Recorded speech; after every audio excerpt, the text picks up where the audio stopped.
Olá, tudo bem? Está no ar o Univerciência, o primeiro programa brasileiro fruto de uma parceria entre TVs e instituições públicas de ensino superior nordestinas. Aqui, a gente acompanha a ciência produzida no Nordeste brasileiro.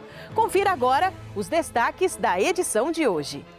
Instituto Federal do Maranhão desenvolve projeto que incentiva inovação e educação. Cientistas da Universidade Estadual do Piauí estudam a presença dos memes nos livros didáticos. E ainda, pesquisa feita pela Universidade Estadual do Sudoeste da Bahia mostra a importância da responsabilidade com os animais.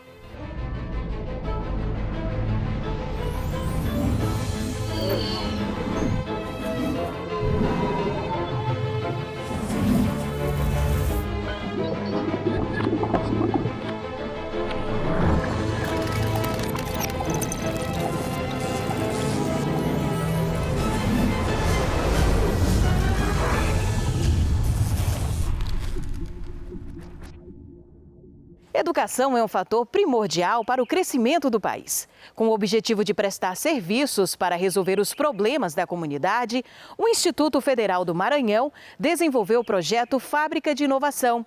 A proposta é integrar ensino, pesquisa e extensão no dia a dia dos estudantes, fazendo com que eles se esforcem para desenvolver o empreendedorismo e a inovação, a partir dos conhecimentos adquiridos no campus do Instituto de Monte Castelo, em São Luís.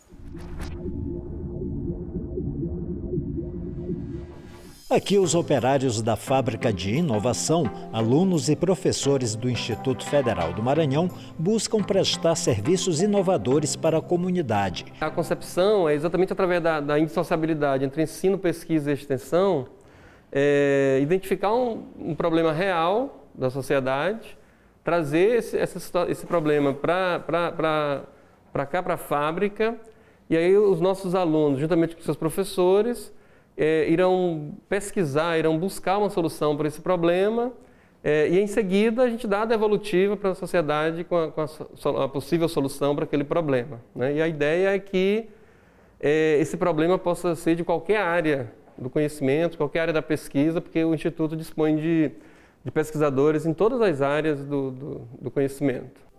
A fábrica nasceu em 2017 por meio de edital aprovado entre outros projetos do Nordeste, o que levou o Maranhão a atuar junto com instituições internacionais, a exemplo da Finlândia, que desenvolveu o projeto La Passion, uma das diretrizes metodológicas desenvolvidas até hoje. A gente trabalhou em cima das demandas relacionadas ao IDH do Maranhão. No nosso caso, era para melhorar a experiência turística de São Luís, né? A gente desenvolveu a ideia de um aplicativo que melhorava a experiência turística do Maranhão. E foi fantástico trabalhar. A gente coletou informação, conversou com as pessoas na rua, conversou com a Secretaria do Turismo daqui de São Luís e foi um trabalho muito incrível. Com a pandemia, houve uma certa paralisação nas atividades. Mesmo assim, hoje já são 7 unidades inauguradas, uma na capital e 6 no interior. Na aplicação dos conhecimentos adquiridos, alunos e sociedade só têm a ganhar.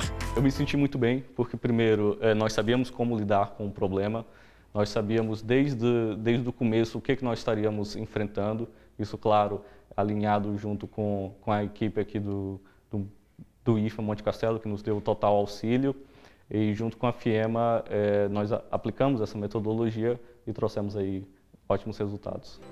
O projeto Fábrica de Inovação já conta também com a parceria das empresas. Em parceria com a Vale do Rio Doce, né, que é o controle do acesso aos pátios de estocagem, né? Então a gente está fazendo uma ferramenta que controla o acesso, né, dos funcionários da Vale dentro de um pátio ou em um pátio específico, né? Então eles precisam desse monitoramento até por questões de segurança, né? Então a gente está desenvolvendo esse protótipo, né, dessa ferramenta. E projetos como o de promoção de vendas das rendeiras do município de Raposa, na área metropolitana de São Luís, atendem às demandas sociais da comunidade. Nós usamos uma metodologia que considera primeiramente as questões sociais dos grupos onde estamos resolvendo o problema. Então nós vamos diretamente para o local onde as rendeiras vendem os seus produtos entender a cultura do local onde elas moram e depois trazer os problemas delas e tentar resolver a partir da tecnologia, só isso já vem sendo uma grande experiência para mim. As empresas podem agendar uma visita à fábrica. Existem demandas sociais, existem demandas que as próprias empresas podem recorrer à fábrica e através do site nosso, que é o inova.ifma.edu.br, eles podem cadastrar uma demanda e dizer, olha, eu tenho esse problema e vocês podem resolver? E a fábrica, o pessoal vai analisar se pode e a melhor forma de fazer isso. E no próximo bloco a gente confere. Os memes se tornaram objeto de pesquisa de uma universidade e já existe até um museu sobre eles. A gente volta já já.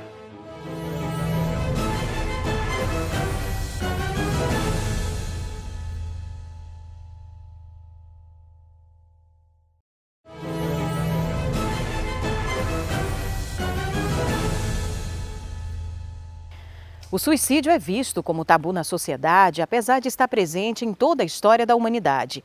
Uma pesquisa realizada pelo Departamento de Serviço Social da Universidade Federal de Sergipe busca não apenas entender o ato, mas a partir dos estudos realizados, encontrar caminhos para a prevenção. A pesquisa ela é intitulada como Tentativas de Suicídio. É o terceiro PIBIC que nós fazemos sobre tentativa de suicídio e suicídio. São eventos que eles têm uma similaridade. E o terceiro PIBIC nós tivemos 2 planos de trabalho. Um que foi sobre tentativas de suicídio no Brasil e o segundo sobre as correlações entre automutilações e tentativas de suicídio. A nossa pesquisa ela teve como objetivo principal analisar qual era o perfil das pessoas que tentavam suicídio aqui no Brasil. Para isso a gente utilizou o Sinan, ele é uma plataforma do DataSUS, e lá nós pesquisamos algumas variáveis, como sexo, escolaridade, faixa etária, o perfil da vítima, o local que ela mais tentava o suicídio, a região do Brasil, o meio que ela mais utilizava. E para isso a gente coletou esses dados nós analisamos posteriormente a partir de alguns autores que se pautam nessa perspectiva, né? O que chamou nossa atenção foi a questão dos índices. O sexo feminino ele tentou suicídio com a frequência muito maior que os homens. Só que os homens, por sua vez, eles cometem suicídios consumados com maior frequência que as mulheres. Sobre a questão da raça-cor, houve predomínio da raça branca e parda. Sobre a escolaridade, pessoas da 5ª à 8ª série completa do ensino fundamental e também do ensino médio incompleto. A minha pesquisa se tratava sobre as automutilações no processo das tentativas de suicídio.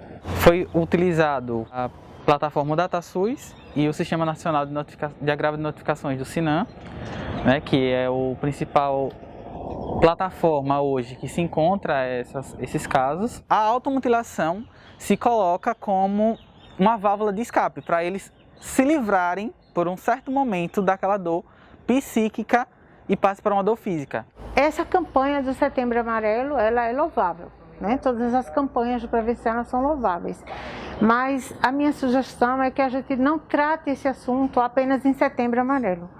Setembro Amarelo a gente evidencie, né? É o mês dedicado à prevenção do suicídio. Divulgue os serviços que acolhem essas pessoas, que discutem essas questões, mas que não fique parado, restrito ao Setembro Amarelo. E outra questão também que eu acho que merece muito destaque é se tratar as pessoas que estão envolvidas nos episódios de suicídio, no caso as famílias, os amigos, o convívio dessas pessoas, né? Quando elas cometem suicídio ou quando elas tentam, para que a gente possa ter um trabalho de base, as famosas redes de apoio que a gente tanto discute no serviço social. O CVV atende através do número 188, que é um número gratuito, que funciona 24 horas por dia, todos os dias da semana, oferecendo apoio àquelas pessoas que precisam conversar, que precisam desabafar, que precisam falar sobre as suas angústias. E é dessa forma, conversando, ouvindo, com empatia, com respeito, que nós iremos cada vez mais mudar os números de suicídio no nosso país. Então, se você está precisando conversar, ligue para o CVV, ligue 188. Lembre-se que falar é sempre a melhor solução. Meme é um termo grego que significa imitação, mas na internet ele acontece sempre que um assunto ganha popularidade e viraliza. Qualquer vídeo, imagem, frase, ideia ou música utilizados com bom humor e ironia pode se tornar um meme. O sucesso fez o meme se tornar objeto de pesquisa na Universidade Estadual do Piauí, com direito até a um museu dedicado a ele. Os memes fazem parte do cotidiano nas redes sociais. Eles são irônicos, engraçados e até mesmo críticos, mas sempre trazem uma boa dose de humor. Este fenômeno virtual consegue transmitir ideias em rápido tempo e de maneira viralizante. Atualmente, uma das principais formas de comunicação vem sendo a internet. E com isso, novos gêneros textuais vêm surgindo, como os memes. E na nossa pesquisa, nós analisamos como esses memes vêm sendo abordados nos livros de língua portuguesa. Então, a gente analisa a forma, como se dá a escrita desses memes. Nós analisamos a questão do imagético e do linguístico, como se dá a escrita, a frase, como ela vem sendo abordada, se vem sendo abordado como um gênero ou se vem sendo abordado apenas como pretexto para questões gramaticais, por exemplo, ou outros assuntos. Então, na nossa análise, nós fazemos um apanho desses memes, quanto à forma como os autores estão definindo, conceituando e abordando esse gênero textual, que é de origem virtual, mas que atualmente vem sendo inserido também em outros canais, como nos livros didáticos. A contribuição que essa pesquisa tem no ensino de língua portuguesa é porque todos os alunos eles devem conhecer os mais variados tipos de gêneros textuais, porque quando um aluno ele vê, por exemplo, uma imagem na internet, ele não conhece e não pode interpretar aquela imagem em todos os seus sentidos, aquela imagem é desperdiçada, porque um texto como o meme, ele traz muitas informações. Então, a gente apresentar o meme na sala de aula como sendo um gênero é importante para a questão da bagagem cultural, o aluno se desenvolver até na escrita, na leitura. Na nossa pesquisa estamos investigando como levar isso para a sala de aula, como investigar esse gênero de texto que tem circulado hoje cada vez mais na internet para poder refletir sobre vários elementos, vários fatores linguísticos possíveis de ser estudado a partir dele. Os memes também fazem parte do contexto regional.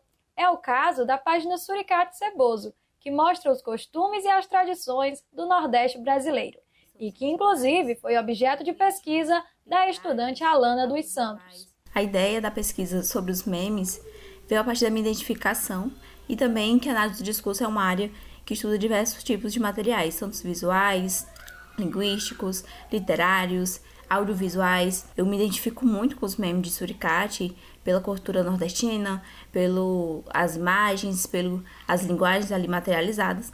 E aí a gente escolheu essa materialidade por ativar vários estereótipos e por mobilizar várias culturas, tanto a cultura nordestina, fazendo aí uma ponte para com as culturas não nordestinas. Os discursos materializados nos memes, tanto materializados no imagético como no linguístico, que esses discursos promovem. Discursos do patriarcado, de tradicionalismo, do nordestino, do orgulho de ser nordestino, do respeito aos mais velhos, da religiosidade, pontos que são recorrentes e bem fortes no povo nordestino e que a gente observou nesses memes. Ao se falar de memes, o primeiro ponto a se observar é que o efeito de humor produzido por ele depende não apenas da suposta intenção de quem o produziu, mas também daquele que vai interpretá-lo. Basicamente, deve-se levar em consideração que aquele que está lendo, visualizando o meme, tem conhecimento das condições de produção daquele meme, ou seja, grosso modo, o contexto. Se observarmos, por exemplo, a questão das pinturas rupestres, irmos um pouquinho longe, ou bastante longe, e assim voltarmos ao longo da história da humanidade e voltarmos aqui para a atualidade, vamos observar uma potencialidade enorme da humanidade em produzir textos distintos, textos verbo-visuais. E diante disso, a ciência linguística ou qualquer outra área que envolva o campo da comunicação, se assim recortar o meme, terá muito a dizer sobre esse objeto. Os estudos sobre memes ganham cada vez mais espaço no campo da pesquisa. Já existe até mesmo o Museu de Memes, que conta com exposições de obras viralizantes e diversos trabalhos científicos sobre o assunto. E hoje eles são estudados em diversas áreas, aproveitados inclusive do marketing digital por conta da sua característica básica, que é viralizar, engajar. Então, ele pode ser estudado nas mais diversas áreas, na administração, por exemplo, na nossa área da licenciatura, nas mais diversas áreas, para ensinar, para estudar esse fenômeno que é um fenômeno cultural, um fenômeno da linguagem. Os memes eles têm chamado bastante atenção por conta da sua capacidade de ser aproveitado, por exemplo, na área política, né, para criticar, para refletir sobre o humor que ele produz. Os memes podem produzir diferentes sentidos, assim trabalhados pelo viés da ironia, da derisão, o deboche, ou mesmo pela resistência diante de um ato político, uma temática política, por exemplo, entre tantas outras possibilidades. Mas, além disso, os memes apresentam particularidades estruturais, composicionais, seja no trabalho com a língua, seja no trabalho com aspectos visuais. Todos esses elementos só engrandecem os trabalhos, as pesquisas que recortam os memes enquanto objeto. E daqui a pouco a gente volta com uma pesquisa feita pela Universidade Estadual do Sudoeste da Bahia, que mostra a importância da responsabilidade com os animais de estimação. É depois do intervalo.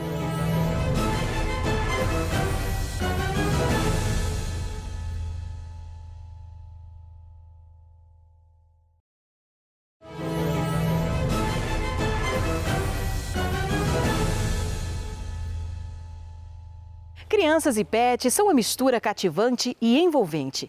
Mas é preciso desenvolver o senso de responsabilidade e de cuidado com os animais desde cedo. Um estudo com crianças de uma escola pública de Vitória da Conquista, no sudoeste da Bahia, ensinou sobre o respeito e a responsabilidade com os animais. Mais do que amor, a pesquisa tratou sobre saúde coletiva. O projeto surgiu como um requisito mesmo para o mestrado em ensino. Então, precisava desenvolver um projeto. E aí, conversando com minha orientadora, Gabriele, a gente foi definindo um tema. E aí, o ensino do respeito aos animais surgiu. Então, o projeto ele foi uma pesquisa e intervenção. Então, nós fomos à escola, nós levamos esta ideia, desenvolvemos o trabalho e nós avaliamos o resultado. Então, além de ter um resultado positivo para a sociedade, também foi necessário, desenvolver essa pesquisa para a dissertação do mestrado. É uma pesquisa e intervenção, o nosso tema é o respeito aos animais. Então, primariamente, a gente foi à escola para a gente conhecer o que os estudantes sabiam sobre este tema. Então, nós determinamos algumas turmas para fazer a pesquisa. Nós fizemos uma sondagem de conhecimentos para ver o que as crianças pensavam sobre isso, sabiam sobre isso. Baseado nisso, nós fizemos uma sequência de atividades, uma sequência didática. E em cada encontro, nós desenvolvemos algumas atividades sobre o assunto. E ao final dessa sequência, nós também desenvolvemos outras atividades para avaliar todo o processo de aprendizagem que aconteceu durante esse caminho. A gente observa pelo tamanho do nosso município, o número de animais nas ruas, em bairros periféricos, no centro da cidade e a falta de um centro de controle de zoonoses. Então, até o momento, nós não temos um CCZ. E pior, nós temos setores da Prefeitura, da Secretaria de Saúde vinculados a um controle, mas não tem nenhuma atividade educativa nas escolas. Então, o que a gente pensou? Desenvolver estratégias didáticas para abordar isso nas escolas, para que a gente possa ver resultado não a curto prazo, mas a gente acredita que a conscientização com as crianças, eles podem levar essas informações para suas casas e essa continuidade de atividades pode ter no futuro mais respeito aos animais, a questão do abandono dos animais, a questão que já foi dita da posse responsável, o que é um guardião responsável? um animal que ele recebe alimento, que ele recebe medicação, ele é vermifugado, ele é vacinado. Então, quando os animais eles não recebem esses cuidados, eles podem ficar agressivos, eles podem transmitir doenças, que são as zoonoses. E o que acontece? A castração é indispensável, mas isso a gente precisa do setor público para contribuir. Então nós, como universidade, com uma pesquisa vinculada ao mestrado de ensino, a gente quis contribuir com informações e ao final do trabalho de Dayana, a gente também conseguiu fazer uma reflexão nesses alunos, eles puderam desenhar, eles puderam usar arte, eles puderam pintar, eles puderam trazer histórias do cotidiano deles, dos passarinhos que estão presos em gaiolas, dos animais que são utilizados como meio de transporte, como os cavalos. Então a gente não trouxe só a questão dos gatos e cachorros, né? Outros animais que são da fauna urbana e estão convivendo conosco e que merecem empatia e respeito. Para a gente compreender um pouco dessa relação, é importante a gente pensar na saúde única, que faz referência à interação que existe entre a saúde humana, a saúde dos animais e também a saúde do ambiente. Então a gente vai ver que tudo está bem interligado. Por exemplo, quando existe um alto número, um alto índice de animais abandonados, animais dispersos em espaços públicos, isso também pode aumentar a ocorrência de zoonoses, que são doenças transmitidas dos animais para os humanos. Então, além disso, pode aumentar o número de agressões, de acidentes que podem acontecer. Então, ao final disso tudo, a gente conseguiu produzir um produto educacional que está disponível gratuitamente nas plataformas digitais e ele é um guia, ele é uma colaboração para que qualquer professor que queira usar esse material na escola dele, ele pode usar esse produto como inspiração e adequar de acordo com a realidade da sua escola. Esse é o nosso objetivo. É fazer essa parceria com a Prefeitura Municipal, com a Secretaria de Educação, integrar a Secretaria de Saúde e a Secretaria do Meio Ambiente, porque isso é uma questão de saúde única. É uma questão de meio ambiente, de saúde animal e de saúde humana. E com essa integração entre os setores, a gente pode criar projetos integradores dentro das escolas, mesmo que isso não seja incluído no currículo de uma disciplina específica. No EduCaps, é um portal que a pessoa vai digitar EduCaps, vai digitar lá respeito aos animais e ali já vai aparecer alguns títulos relacionados e o trabalho já vai estar lá disponível para baixar gratuitamente em PDF. Ele é todo colorido, ele tem um manual para os professores, ele tem material para o professor imprimir e recortar e organizar. Então, assim, na verdade o objetivo é facilitar a vida daquele educador que quer abordar esse assunto na escola. A gente apresentou esse tema, né, para todos e eles já ficaram animados, até porque quando a gente fez um levantamento de quantos estudantes tinham animais de estimação, cerca de 85% tinham. Então é realmente algo muito comum. Então é um tema que já está muito próximo deles. E alguns estudantes, apesar de não terem animais de estimação, têm contato, diretamente ou indiretamente, quando passa pela rua, quando vê um animal. Então a gente tentou despertar justamente esse senso de empatia, que é olhar para aquele ser vivo, para aquele animal, com respeito, com cuidado. Então, se algum deles, por exemplo, tivessem o desejo de ter um animal, a gente orientava, você pode adotar um animal ao invés de simplesmente comprar. Então, a gente tentava suscitar neles essas questões de que o animal ele precisa de alimento, ele precisa de moradia, ele precisa de atenção à saúde. Então, além de suscitar o respeito aos animais que estão dispostos em qualquer espaço, a gente também tentava suscitar a guarda responsável, que é quando você tem um animal de estimação, você deve se dispor, se comprometer a oferecer tudo o que é necessário para a sobrevivência e para o bem-estar dele também. O Universiência de hoje vai ficando por aqui. Na próxima edição, a gente continua conhecendo mais trabalhos científicos do Nordeste brasileiro. Tchau, tchau e até lá!